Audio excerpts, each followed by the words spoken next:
आपने बताया था कि जब रानी चेलना पर संकट आया तब अभय कुमार भी उनके संकट से बचाते थे, तो वह कैसे? अनेक प्रकार के अनेक संकट आए तो अनेक बचाते थे। बहुत सारे। एक बार राजा श्रेणिक से कोई बात हुई तो उन्होंने क्रोध में आके कह दिया, जाओ महारानी चेलना के महल में आग लगा दो। गुस्से में बोल दिया और अभय कुमार को आदेश दिया, मंत्री को आदेश दिया। मंत्री ने अभय कुमार से बात की कि साहब, राजा साहब ने महारानी चेलना के महल में आग लगाने को कहा है। बोले राजा आज्ञा तो मानना है। तो अब महल कहाँ से शुरू होता है? महल में मकान होता है, गार्डन होते हैं, बाग बगीचे होते हैं। तो जो महल की बाउंड्री थी और बाउंड्री के किनारे पे आग लगा दी। बोले आग लगा दी? बोले लगाया साहब।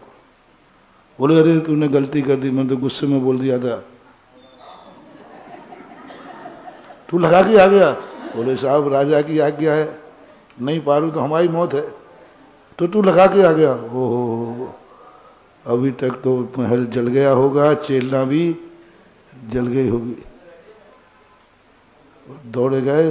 बोले राजा साहब मत दौड़ो, महारानी चेलना बच गई। अभय कुमार बोले कैसे बच गई? तो क्या मेरी आज्ञा का पालन नहीं हुआ? बोले साहब आपकी आज्ञा का तो पालन हुआ है। आपने ये थोड़ी कहा था कि महल में कहाँ लगाना है। हमने महल के कोने में लगा दी। जब तक वो आग वहां तक पहुंचेगी मुझे मालूम था आपका गुस्सा ठंडा पड़ जाए। तो राजाज्ञा का भी पालन हो गया और इस प्रकार कई प्रकार की चतुराई से उन्होंने महारानी चेलना को संकट से बचाया। विद्या जैन बड़ा गांव धसान से पूछती हैं, नमोस्तु गुरुदेव, जब कोई हमारे साथ कुछ अच्छा करता है तो उसका एहसान जीवन भर में नहीं भूलना चाहिए, यह बात ठीक है।